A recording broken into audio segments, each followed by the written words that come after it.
अच्छा जी, अस्सलाम वालेकुम। आज की हमारी क्लास का टॉपिक है बॉस इन्वेस्टमेंट अप्रेजल। और इम्पॉर्टेंट बात यह है कि इस टॉपिक के अंदर आपके पास जो सबसे पहली चीज़ आपको सीखनी है वो ये है कि सर ये आपकी मैनेजरियल अकाउंटिंग का पार्ट है। एंड व्हेन आई से managerial accounting means cost accounting, ये आपकी कॉस्ट अकाउंटिंग का पार्ट है सर। तो इसका मतलब है अब हमारी कोशिश ये होने जा रही है या अब हम ये करने जा रहे हैं कि हम पहले कॉस्ट के टॉपिक्स कवर करें एक साथ, ताकि आपका एक पूरा पेपर पेपर फोर पूरा एक तरफ साइड में हो जाए। उसकी हम वक्तन फ़वक्तन ना अब हम उसकी प्रैक्टिस भी करते रहेंगे सर। उसामा से मेरी कल मीटिंग हो गई है सैटरडे वाले दिन, और उसामा भाई लाइक आपको अब लाइक बाकी मेरे 2 दिनों के बाद मेरे 3 दिनों के बाद अब वो आपको 1 से 2 दिन आपको टैप किया करेंगे। आपके पास पेपर्स को आपको पीछे से रिविजन कराते रहेंगे। आपका काम पीछे से आप भूल ना जाएं कहीं। तो वो आएंगे जैसे फ्राइडे को या सैटरडे को मैं उनको टाइम दे दूंगा तो वो यहाँ आएंगे, आप भी आइएगा। ऐसा नहीं है कि वो यहाँ हैं तो आप नहीं हैं। तो वो आपको लाइक यहाँ क्लास में से लाइक जो जो आपने टॉपिक कवर कर लिया उसका एकदम सडनली कोई भी पास पेपर का क्वेश्चन निकालेंगे, आपके सामने रखेंगे और उसे सॉल्व कर देंगे।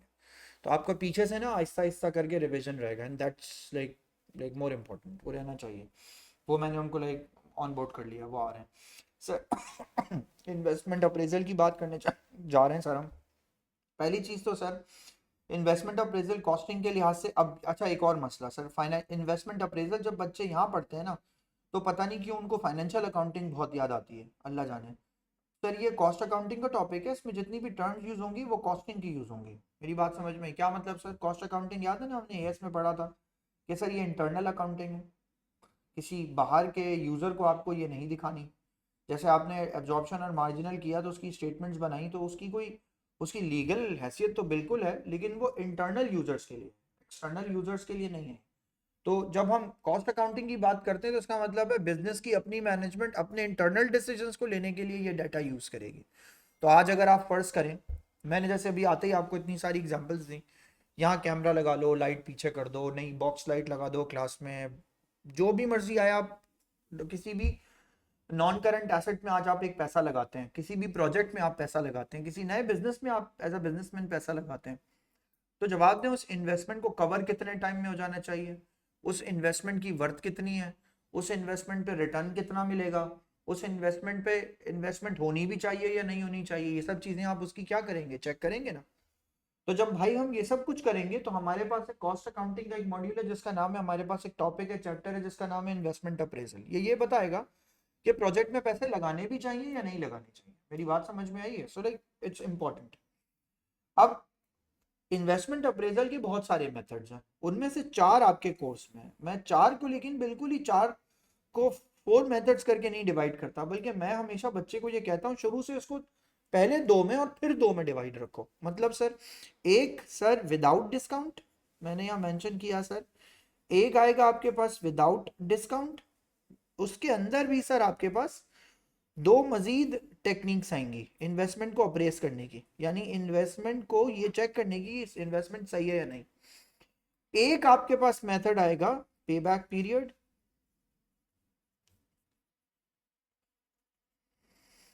दूसरा आएगा सर आपके पास अकाउंटिंग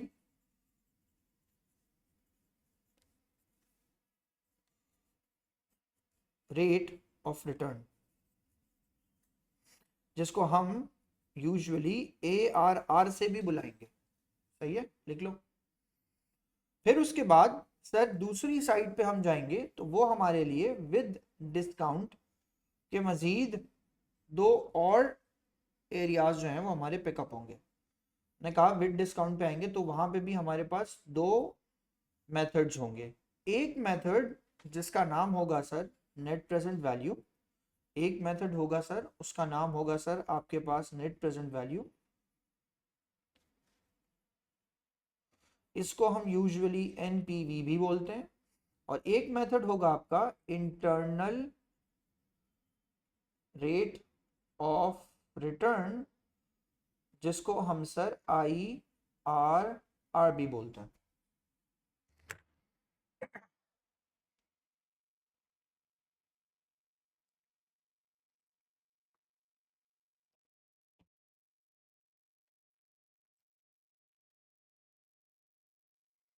डन।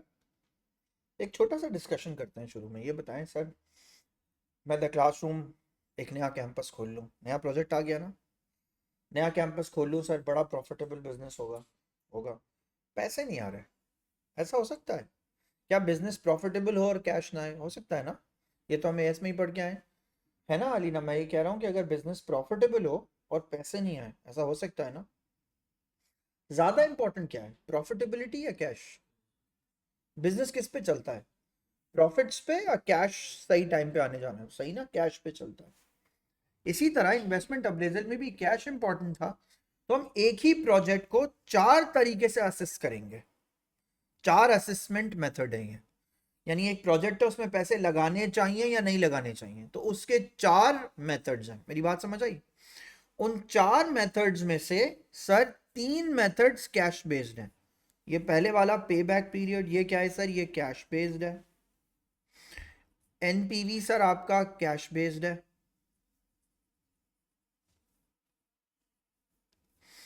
आईआरआर आपका सर ये भी सर कैश बेस्ड है। ये मेथड्स हैं, they are the techniques to like appraise the investment, whether the investment right, wrong, worthy, less worthy। Plus ये जो ए आर आर है, हम प्रॉफिट को कैसे भूल सकते हैं, बगैर प्रॉफिट के तो हम नहीं कर सकते, ये प्रॉफिट बेस्ड है।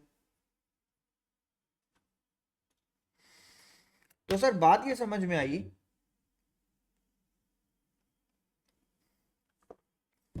बात हमें ये समझ में आती है कि सर कैश बिजनेस के लिए ज्यादा इंपॉर्टेंट होता है। मेरी बात समझ गए? ये यहाँ तक बात क्लियर हो गई? तो हमने भी चार में से तीन मेथड्स तो क्या रखे, कैश बेस। हाँ मैंने, if you have like business, business भी आपके पास एज कोर्स, बिजनेस भी पढ़ते हैं, तुम्हारे पास भी है बिजनेस, अच्छा बिजनेस वाले स्टूडेंट तुम्हारे पास है बिजनेस, बिजनेस जो लोग पढ़ते हैं सर, वहाँ ना आईआरआर नहीं पढ़ेंगे आप, ये वहाँ भी है। वहाँ आप पे बैक पढ़ेंगे, अकाउंटिंग रेट ऑफ रिटर्न पढ़ेंगे, एनपीवी पढ़ेंगे और इंटरनल रेट ऑफ रिटर्न पढ़ेंगे। तो बिजनेस के स्टूडेंट को शुरू में ना एक बात लेकिन मैंने समझानी है, वो समझे। मेरे कोर्स में बात बहुत आगे तक जाएगी, बिजनेस में इतनी बात आगे तक नहीं जाएगी। जैसे मैंने आपको यहाँ पे स्टैंडर्ड कॉस्टिंग पढ़ाया है, वहाँ आपको वो वेरिएंस एनालिसिस पढ़ाएंगे, फेवरेबल एडवर्स, बस। शायद एक आध कोई फॉर्मूले वर्मूले निकाल के आपको दिखा भी दें तो दिखा दें, वहाँ कोई फ्लेक्सिंग फ्लेक्सिंग पे काम नहीं होगा। मेरी बात समझते हो? यहाँ पे भी इसी तरह, आप यहाँ पे मुझसे पढ़ रहे हो इन्वेस्टमेंट अप्रेजल, सेम एक टॉपिक वहाँ आएगा आपके पास, उसका नाम भी होगा इन्वेस्टमेंट अप्रेजल। उसमें पे बैक शायद मेरे जैसा हो जैसा मैं निकाल रहा हूँ, एआरआर बिल्कुल मेरे जैसा ना हो, क्योंकि मैं जाऊँगा डेप्थ तक, मैं जाऊँगा अकाउंटिंग के फॉर्मूले के बिल्कुल आखिर तक। हो सकता है वो नेट प्रेजेंट वैल्यू मेरी तरह निकालें, लेकिन वो आईआरआर ना निकालें, बल्कि वो आईआरआर कभी निकालेंगे ही नहीं, ये भी मैं आपको बोल रहा हूँ। शायद वो आईआरआर निकाले ही नहीं कभी। मेरी बात समझ आ रही है ये? अब जरा छोटी छोटी सी बात जो है ना वो स्टार्ट से पहले तो एक बात बताइए, is it a costing chapter और a financial chapter? Costing chapter, very good sir. Costing chapter का मतलब ये है कि सर कॉस्टिंग चैप्टर जहन में जैसे ही आता है तो हम सबसे पहले cost and on revenue and profits इनकी बात शुरू कर देते हैं, rather than making the statements like we have the idea कि हमने कितने साल में क्या कमाना है ये, और क्या क्या गंवाना है, क्या कॉस्ट लगनी है, उन पे बात करेंगे। फिर सर हमने दो एरियाज में इन्वेस्टमेंट अप्रेजल को शुरू में डिवाइड किया, without discount and with discount. Without discount के अब आपके पास दो मेथड्स हैं और विद डिस्काउंट के आपके पास सर दो मेथड्स हैं। अब सुनो गौर से, पहले विद डिस्काउंट में तीन थे। ये जो पे बैक है ना, ये वाला पे बैक, ये पे बैक पहले दूसरी तरफ भी था, ये विद डिस्काउंटेड पे बैक भी था। आ रही है बात समझ में? अब नहीं है। तो अब शोर शॉर्ट हो जाइए, अगर आपसे पे बैक का क्वेश्चन पूछेगा तो वो विदाउट डिस्काउंट ही होगा। अब उसमें उन्होंने जितने भी मसले थे उनको उन्होंने साइड में किया। मेरी बात समझ आई? अच्छा अब जरा एक मेरा छोटा सा, मैं हमेशा ना ये टॉपिक जब भी बच्चे को पढ़ा रहा हूँ, किसी को भी पढ़ा रहा हूँ, तो मैं सबसे पहले ना बच्चे से कुछ बातें कर रहा हूँ शुरू में, बड़ी इंपॉर्टेंट। इससे बाद में क्वेश्चन लिख के क्वेश्चन वन और पे बैक लिख के पे बैक सॉल्व करा सकता हूँ, लेकिन मैं पहले ना आपको पे बैक से पहले एक मसला तो समझाऊं। इसका ना हसन इतना आसान डाटा होता है, इसका ना हमजा इतना आसान डाटा होता है, सिर्फ ये चार मेथड। अच्छा सर एक और सवाल इसके शुरू में जवाब देता जाऊं मैं, कि सर क्वेश्चन कैसे पूछेगा? क्वेश्चन इनमें से कोई भी दो या तीन टेक्निक्स आपसे सॉल्व कराएगा, चार चार पांच पांच मार्क्स की, सही है। स्पेसिफिकली जो पहला पार्ट होगा उसमें वो दो हिस्सों में उसको डिवाइड कर देगा, कैश फ्लो अलग निकलवा देगा, उसके बाद आपसे पे बैक निकलवाएगा चार तीन मार्क्स का, फिर आपसे एआरआर निकलवाएगा। ज्यादा चांसेस ये हैं कि वो आपसे एनपीवी नेट प्रेजेंट वैल्यू निकलवाए। तो ये तीन तीन चार चार मार्क्स के करके छोटे छोटे पार्ट्स हैं। लेकिन सर असल मसला क्वेश्चन का ये नहीं है क्वेश्चन को सॉल्व कर देना, असल मसला क्वेश्चन के डाटा को एक्सट्रैक्ट करने का। कि क्वेश्चन में किस तरह का डाटा गिवन है और उससे क्या क्या चीजें आपको नहीं उसमें इंसर्ट करनी है। और ये बात समझ में, जो डाटा गिवन है मैं उसे किसी तरह अपने अपनी चीजों अपने अपने कंफर्ट जोन पे उसको कन्वर्ट कर सकूं। सुने एक example, very nice base example. Sir अगर फर्ज करें मैं आपसे एक बात बोलूं, मैं आपसे बोलूं सर आपके पास क्वेश्चन में गिवन हो कैश का इनफ्लो, उसमें से आप माइनस करें कैश का आउटफ्लो, आप मेरे ख्याल से इसको बोलेंगे नेट कैश फ्लो। मैं नहीं बोलूंगा इसको, मैं इसको बोलूंगा कैश फ्लो। क्यों बोलूंगा सर? बस मैंने अपनी मर्जी से अपना एक नाम रखा है इसका, इसको दुनिया नहीं बोलेगी नेट कैश फ्लो नहीं है ये, और कोई भी इस पे स्टैंप नहीं लगा के दे सकता आपको कि ये नेट कैश फ्लो है, बस कैश फ्लो है। मेरी बात समझ में आई? क्या मतलब हुआ सर इसका? हम अपनी मर्जी से अपने डाटा को लिखने और समझने की, पढ़ने की सलाहियत बना रहे हैं। मेरी बात समझ में आई? हम अपनी मर्जी से कर रहे हैं। हम ये कह रहे हैं कि सर कैश इनफ्लो माइनस क्या करेंगे कैश आउटफ्लो इक्वल्स टू क्या आ जाएगा कैश फ्लो। बात राइट समझ में आई? अब मैं खामखा उसमें नेट कवर्ड क्यों रखूं? नेट मैं आपको समझाऊंगा, मैं जिसको नेट कहता हूँ, मॉडर्न बुक्स जिसको नेट कहती हैं, वो नेट फ्लो क्या होता है। पहले तो ये कैश फ्लो, उसके बाद सर अब मेरा एक छोटा सा आपसे सवाल है सर, छोटा सा, बहुत छोटा सा सवाल। सर क्या कैश फ्लो और प्रॉफिट सेम होता है? नहीं ना। प्रॉफिट और कैश फ्लो में फर्क क्या होता है?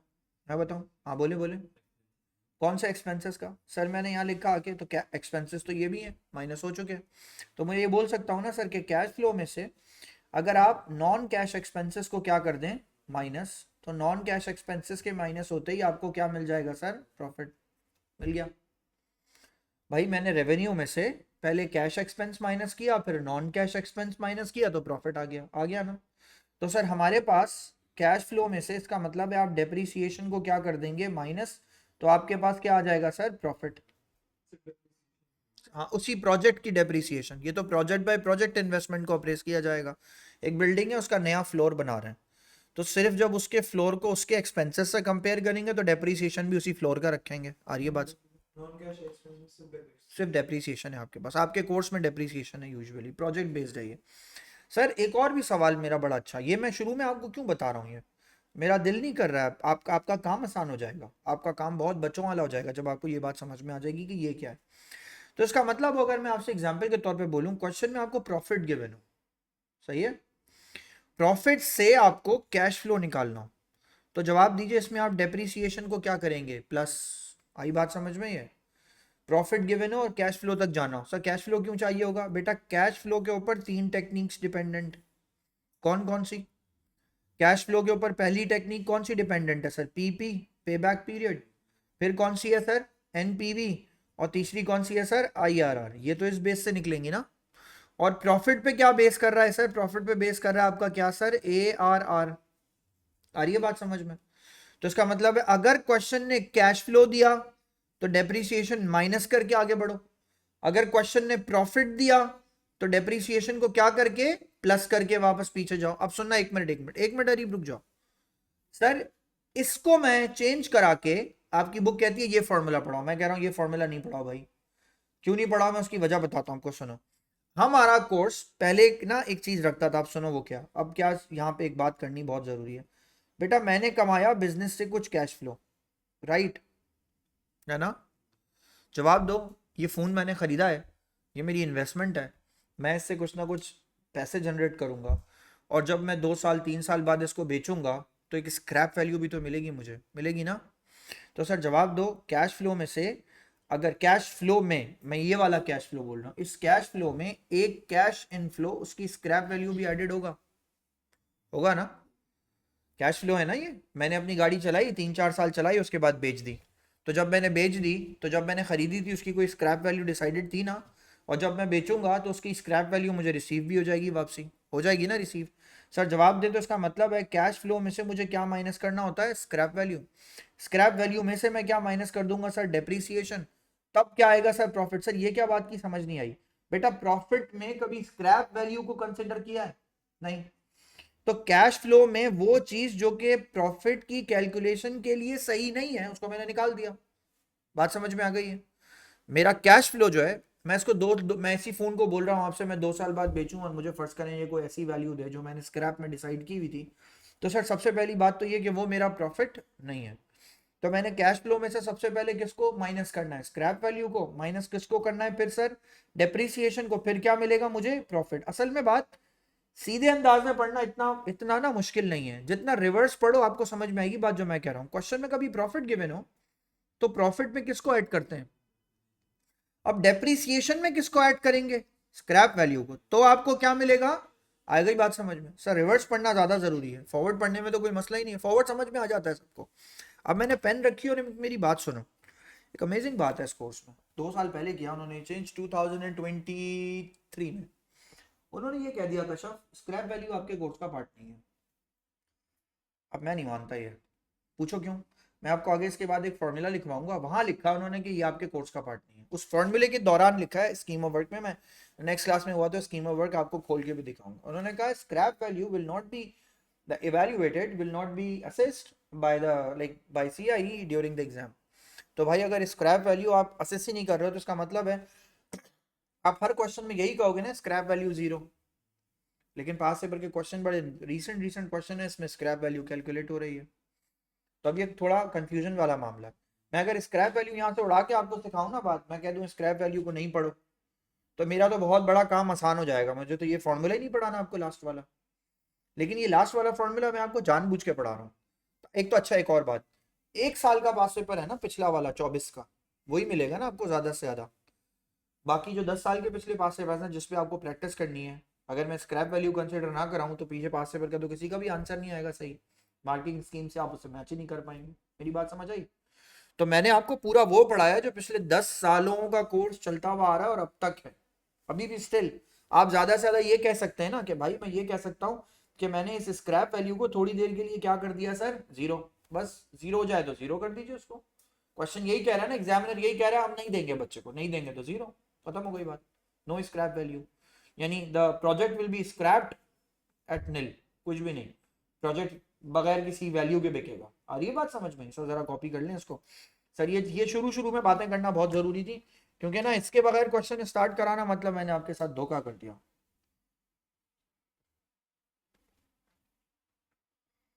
इसमें अली ना कोई मसला ही नहीं होता सारे बच्चों को। इसमें मसला सिर्फ ये होता है जो डाटा गिवन होता है ना, या तो वो कभी कैश फ्लो की फॉर्म में होता है, कभी प्रॉफिट की फॉर्म में होता है। तो कभी हमें प्रॉफिट को कैश फ्लो में कन्वर्ट करना होता है, कभी हमें कैश फ्लो को प्रॉफिट में कन्वर्ट करना होता है, बस। और इसी में सब लोग थक जाते हैं। सारी जो मुश्किल आती है ना बच्चे को वो इसी कन्वर्जन की है कशा। बाकी अरीब इसमें कोई मसला नहीं है पूरे टॉपिक में, फॉर्मूला रखेंगे आंसर आ जाएगा। Part A is of 8 marks. Part A is of 8 marks where you have to convert the data which is provided either from profit either from cash. वही है सारा मसला।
हमजा, मेरी आवाज आ रही है?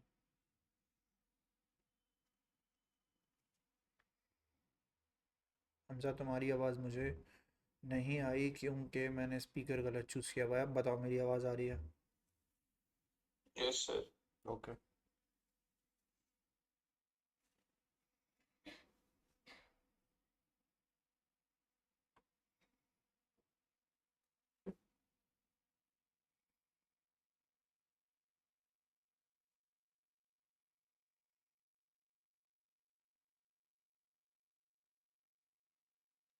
Done done.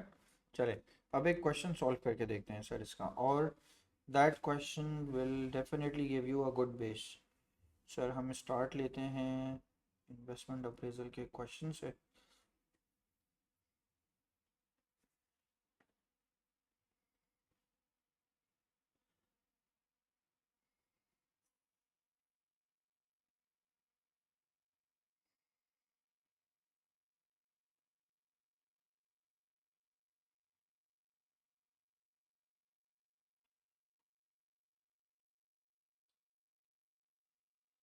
चलें boss, this is your question, you need to copy this. मैं ज़रा आपसे थोड़ी थोड़ी बात करता रहूँगा साथ साथ।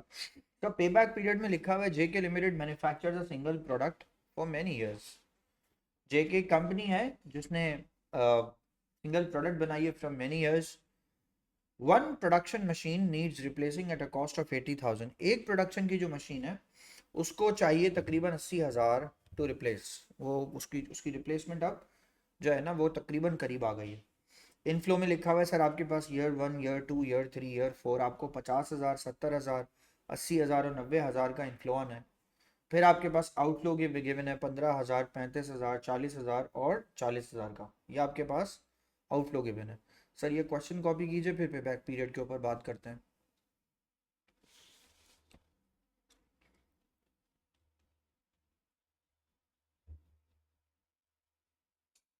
और आपको मैं इसी के साथ साथ ये भी सिखाता हूँ कि नेट कैश फ्लो मैं किसको बोलता हूँ। ये आपकी नई वाली बुक नेट कैश फ्लो को क्या बोलती है, हम उस पर ज़रा बात करेंगे।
डन।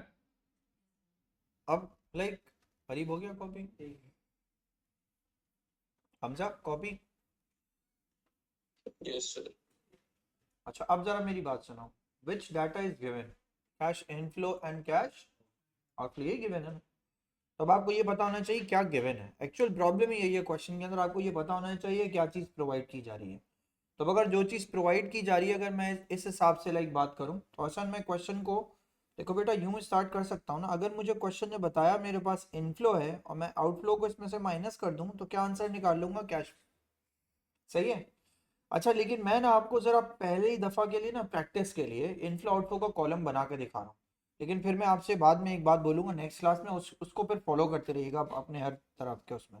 लेकिन मैं पहले ना आपको एक दफ़ा ये बना के दिखाऊँ और फिर हम इस पर बात करें। सर मैं सबसे पहले यहाँ पे कॉलम में आके लिखूंगा ईयर। सबसे पहले मैं यहाँ पे आके लिखूंगा ईयर। फिर सर मैं नंबर 2 दूसरी चीज़ में आके यहाँ पे लिखूंगा सर कैश इनफ्लो। और कैश इनफ्लो को बल्कि अभी लिख देते हैं सर कैश इनफ्लो। यहाँ आके सर मैंने एक और लाइन खींची, अभी देखते जाइए मेरे साथ साथ काम करें लेकिन पहले देखिए। सही है। उसके बाद सर मेरे पास क्या आएगा, कैश आउटफ्लो।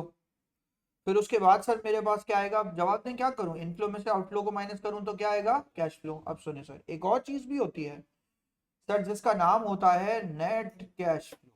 ये कैसे निकलती है सर, ये अब आप इस वाले क्वेश्चन के अंदर जो है ना वो खुद समझ जाएंगे कि सर मैंने जानबूझ के ऐसा नहीं किया था।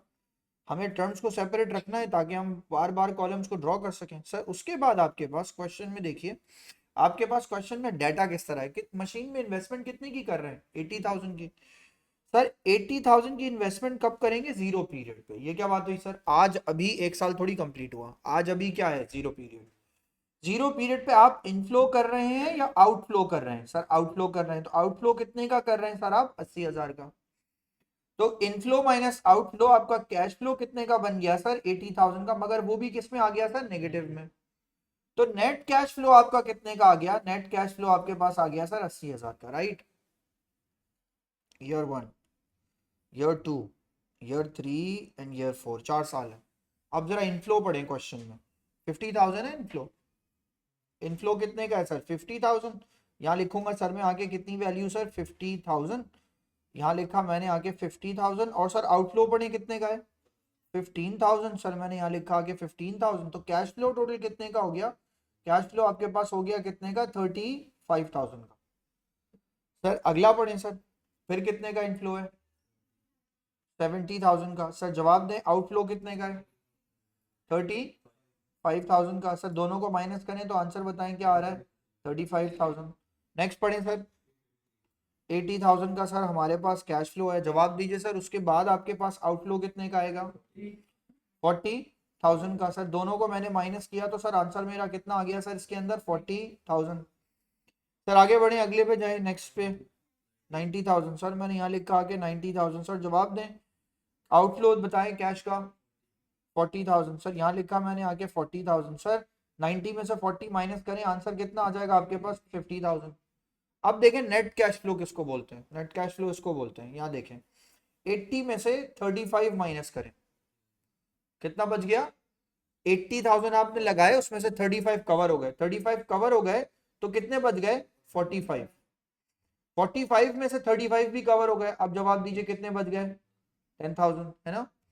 10,000 बच गए या दोबारा देखो, बच गए या अभी कवर हो गए, बच गए। हाँ तो इसका मतलब ये जो 45 है ये नेगेटिव है ना। 80,000 नेगेटिव था, मैंने उसमें से 35 पॉजिटिव माइनस किया, जो 45 बचा वो नेगेटिव है। फिर वो नेगेटिव में से 35 माइनस हुआ तो ये 10 भी क्या है अभी मेरे लिए, नेगेटिव। अब ये 10 इस 40 में से कवर हुआ, जवाब दें। अब आपके पास आंसर कितना आया, 30,000। और ये बात समझ में, नेगेटिव वो पॉजिटिव वाले फर्क। और फिर इसमें सर वापस ऐड हुआ तो अब क्या आंसर आ गया आपके पास, 80,000। सर पे बैक पीरियड नहीं निकाला है मैंने आपको नेट कैश फ्लो समझाया। सर क्या इस कॉलम की जरूरत होती है, नहीं। क्यों सर, इसलिए जरूरत नहीं होती क्योंकि जिस चीज को इसकी जरूरत है वो है सर हमारे लिए, हमारे पास क्या सर, मैं पूरा एंड में कॉपी करा दूंगा, वो क्या हमारे पास, वो है हमारे पास पे बैक पीरियड। सर पे बैक पीरियड कैसे निकलता है, पहली बात तो पे बैक पीरियड होता क्या है। सर पे बैक पीरियड वो होता है जो हम ये कहते हैं, time taken to cover the investment, to cover the initial investment. Initial investment भी बोल सकते हो बॉस इसको, और इनिशियल आउटले भी बोल सकते हो। मेरी बात समझ में आई। अब लिसन दिस केयरफुली, गौर से मेरी बात को सुने। सर कैलकुलेटर खोलें, बिल्कुल परफेक्ट बात बता रहा हूँ, आपको इस कॉलम की जरूरत नहीं है, एग्जामिनर भी नहीं मांग रहा आपसे। कैलकुलेटर खोलें सर, जब सीएफ को गौर से देखिएगा। सर जवाब दें, 80,000 में से 35,000 को माइनस कीजिए, 80 में से 35 को माइनस कीजिए, देखते जाए मैं क्या कर रहा हूँ। माइनस करें, क्या आंसर आया, 45। 45 में से 35 को भी माइनस कर दें, 10 आए। जवाब दें, क्या वो 10,000 नेक्स्ट वाले में कवर हो रहे हैं, यस। दोबारा से देखिएगा गौर से, ऐसे आसानी से मुझे जवाब मत दे दें, मैं जरा आपसे सुनना चाह रहा हूँ। क्या 80,000 में से 35,000 कवर हो गए तो 45 रह गए, क्या 45 नेक्स्ट में कवर हो रहे थे, नहीं। तो जब जब मैंने क्या किया, मैंने 80 में से 35 को माइनस किया और 35 को माइनस किया, तो जवाब दें, क्या बाकी के 10 इसमें कवर हो रहे हैं, इस वाले में, यस हो रहे हैं ना सर। अब जब इसका मतलब है वो नेक्स्ट ईयर कवर हो जाएंगे, तो मैंने सर यहाँ पे एक लाइन खींची, आ रही है बात समझ में। यानी इसका मतलब है 2 साल में और कुछ महीनों में ये कवर हो जाएगा। ये जो कुछ महीने मेरे ये कैसे निकालेंगे, ये बहुत आसान है। यहाँ देखें सर, पे बैक पीरियड इक्वल्स टू, सबसे पहले तो मैं लिखूंगा सर, मुझे पूरे तो क्या लग जाएंगे, 2 साल। 2 साल क्यों लग रहे हैं सर, ये रहे 2 साल, इन 2 सालों पे तो सर मेरा फुल ईयर मेरा काउंट होगा। जो 10,000 रुपए मुझे मिलने हैं वो कब मिलने हैं, मैं यहाँ लिखूं सर, 10,000 जो मुझे मिलने हैं वो कब मिलने हैं, तीसरे साल। तो सर तीसरे साल वो मेरा कितना टाइम लगाएंगे, सर एक्चुअली मुझे नेक्स्ट ईयर मिलेंगे 40,000, तो 10,000 को सर किससे डिवाइड कर दें सर? 40,000 से, और मल्टीप्लाई बाय सर आप इसे कर दें 12। 12 की वजह से क्या निकलेगा? मंथ। सर अगर मुझे मंथ नहीं चाहिए, ईयर मतलब मुझे मंथ नहीं चाहिए, वीक्स चाहिए, तो सर मैं इसे कितने से मल्टीप्लाई करूंगा? 52 से। डेज का आंसर चाहिए तो मल्टीप्लाई किससे कर दूंगा सर? 60 365 से। आ रही है बात समझ में? तो सर अगर आप मेरा आंसर निकालने के लिए मेरी बात करें तो सर मैंने यहां लिखा आके 2 years plus 10,000 divided by 40,000। Answer निकालने क्या आ रहा है? 3 months।